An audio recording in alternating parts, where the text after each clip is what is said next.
Assalamualaikum warahmatullahi wabarakatuh. Perkenalkan, nama saya Noplan Raffi Faid Rohman dari Penjas 2E dengan NPM 192191157. Kali ini saya akan menerangkan mengenai konsep kurikulum pendidikan jasmani mata kuliah telah kurikulum pendidikan jasmani.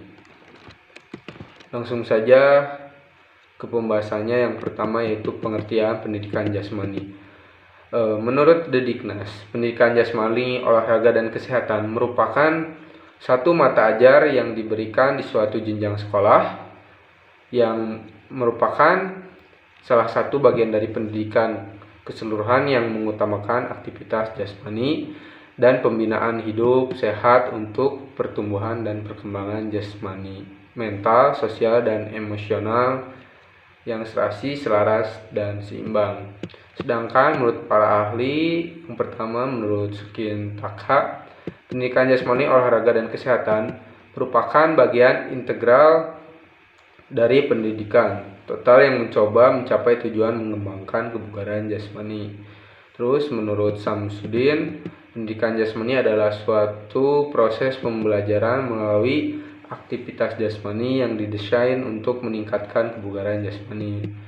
Lalu menurut Rosdiani, pendidikan jasmani adalah proses pendidikan yang memanfaatkan aktivitas jasmani yang direncanakan secara sistematis, bertujuan untuk mengembangkan dan meningkatkan individu secara organik, muskuler, perseptual, kognitif, dan emosional dalam kerangka sistem pendidikan nasional. Lalu pembahasan yang kedua mengenai asumsi dasar program pendidikan jasmani. Asumsi dasar pada dasarnya adalah pijakan yang kokoh dan dapat dipertanggungjawabkan dalam penyelenggaraan sesuatu. Asumsi dasar program pendidikan jasmani merupakan pijakan yang kokoh yang terdapat 3 asumsi dasar program pendidikan jasmani. Yang pertama, program pendidikan jasmani dan program olahraga mempunyai tujuan yang berbeda. Pembuatan program olahraga terutama ditunjukkan untuk mereka yang betul-betul mempunyai keinginan untuk tertarik mengkhususkan diri pada salah satu atau beberapa cabang olahraga dan keinginan untuk memperbaiki kemampuannya agar dapat berkompetisi dengan orang lain. Lalu yang kedua, anak-anak bukanlah miniatur orang dewasa. Kemampuan, kebutuhan, perhatian, dan minat anak-anak berbeda dari kemampuan, kebutuhan, minat, dan perhatian orang dewasa. Oleh karena itu, sudah barang tentu kurang cocok apabila pembelajaran konotasikan seperti menuangkan air dari gelas yang satu ke gelas yang lain. Para guru tidak cukup dengan memberikan program aktivitas jasmani atau olahraga untuk orang dewasa kepada anak-anak. Yang ketiga, anak-anak yang kiat ajar sekarang tidak untuk dewasa sekarang. Para pendidik mempunyai tantangan yang cukup besar dalam mempersiapkan anak-anak didik di masa yang akan datang, yang belum bisa didefinisikan dan dimengerti secara jelas, atau paling tidak dalam berbagai aspek. Program pendidikan jasmani yang ada sekarang berusaha memperkenalkan anak didik pada dunia yang ada sekarang dan juga sekaligus mempersiapkan anak didik untuk hidup dalam dunia yang belum pasti di masa yang akan datang. Pembahasan yang ketiga yaitu karakteristik program pendidikan jasmani. Sehubungan dengan anggapan dasar tersebut, maka program dan penyelenggaraan pendidikan jasmani hendaknya mencerminkan anggapan dasar tersebut. 2 pedoman yang sering digunakan dalam anggapan dasar antara lain Development Appropriate Practice atau bisa disingkat DAP dan Instructional Application Practice atau bisa disingkat IAP. Yang pertama ada Developmentally Appropriate Practice atau DAP. Maksudnya adalah tugas ajar yang memperhatikan perubahan kemampuan anak dan tugas ajar yang dapat membantu mendorong perubahan tersebut. Dengan demikian tujuan Dengan demikian, tugas ajar tersebut harus sesuai dengan tingkat perkembangan anak didik yang sedang belajar. Tugas ajar yang sesuai ini harus mampu mengakomodasi setiap perubahan dan perbedaan karakteristik setiap individu serta mendorongnya ke arah perubahan yang lebih baik. Yang kedua itu instructionally appropriate practice atau IAP. Maksudnya adalah tugas ajar yang diberikan diketahui merupakan cara-cara pembelajaran yang paling baik. Cara pembelajaran tersebut merupakan hasil penelitian atau pengalaman yang memadai yang memungkinkan semua anak didik memperoleh kesempatan dan keberhasilan belajar secara optimal untuk memperoleh gambaran yang lebih lengkap tentang karakteristik pembelajaran penjas. Yang keempat yaitu mengenai ruang lingkup materi pendidikan jasmani. Perlu diketahui ruang lingkup pendidikan jasmani itu terdiri dari berbagai macam. Yang pertama, permainan dan olahraga. Ruang lingkup permainan dan olahraga meliputi berbagai hal mulai dari jenis olahraga tradisional hingga ke tahap permainan. Pada dasarnya antara olahraga dan kegiatan permainan bisa dikombinasikan atau digabungkan menjadi satu, sehingga dari hal tersebut membuat kegiatan olahraga terasa lebih menarik sekaligus berfungsi untuk mengembangkan fisik maupun mental seseorang. Permainan dan olahraga ini meliputi olahraga tradisional, permainan eksplorasi gerak, keterampilan lokomotor, non-lokomotor, dan manipulatif, atletik, kasti, rounders, sepak bola, bola basket, dan aktivitas lainnya. Yang kedua, aktivitas pengembangan. Aktivitas pengembangan adalah kegiatan pembelajaran penjas bertujuan untuk senantiasa mengarahkan seseorang menjadi lebih berani untuk mengeksplor banyak hal dalam aktivitas ini. Tentu saja mencerminkan bahwa pendidikan jasmani umumnya bertujuan untuk mengembangkan individu secara organis, neuromuskuler, intelektual, dan emosional. Aktivitas pengembangan ini meliputi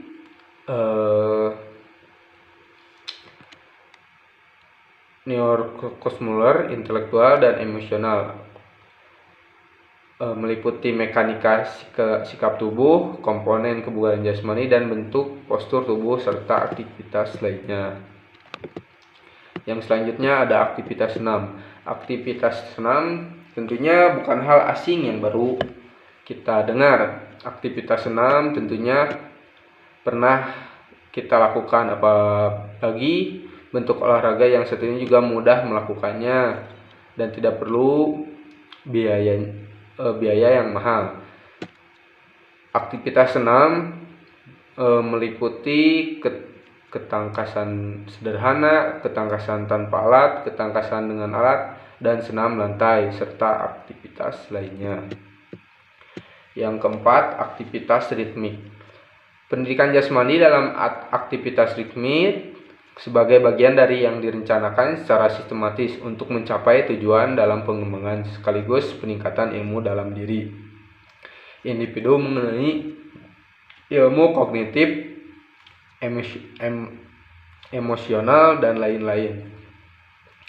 Aktivitas ritmik meliputi gerak bebas, senam pagi, SKJ, dan senam aerobik serta aktivitas lainnya. Yang kelima, aktivitas air. Pendidikan jasmani memiliki ruang lingkup dalam aktivitas air yang tentu saja dalam ruang lingkup yang satu ini bermanfaat sangat baik untuk seseorang yang bisa menekuni latihan dalam olahraga air, mulai dari terjaganya badan hingga mengejar prestasi menjadi lebih unggul. Aktivitas air ini meliputi permainan di air, keselamatan air, keterampilan bergerak di air dan renang, serta aktivitas lainnya. Yang keenam, pendidikan luar kelas. Pendidikan luar kelas termasuk ruang lingkup dalam pendidikan jasmani yang membuat semua orang sangat senang. Hal ini disebabkan bisa belajar langsung dengan alam terbuka atau belajar outdoor. Aktivitas ini meliputi piknik, karya wisata, pengenalan lingkungan, berkemah, menjelajah, dan mendaki gunung. Yang terakhir, kesehatan. Kesehatan pada pendidikan jasmani ada banyak yang dipelajari, yaitu mulai dari penanaman budaya hidup sehat dalam kehidupan sehari. Tidak hanya itu, ruang lingkup kesehatan ini juga mengajarkan setiap individu agar bisa belajar untuk melakukan perawatan tubuh agar tetap sehat, merawat lingkungan yang sehat, memilih makanan dan minuman yang sehat, dan berbagai hal lain yang ada hubungannya dengan kesehatan. Kesehatan ini meliputi penanaman budaya hidup sehat dalam kehidupan sehari-hari, khususnya terkait dengan perawatan tubuh dan kesehatan lainnya. Yang terakhir, di sini saya akan membahas mengenai isu kurikulum pendidikan jasmani. Yang pertama, isu program. Isu program kurikulum dapat kita amati antara lain dari dua sisi, yaitu materi kurikulum dan distribusi alokasi waktunya. Namun seringkali para guru terlena oleh materi kurikulum.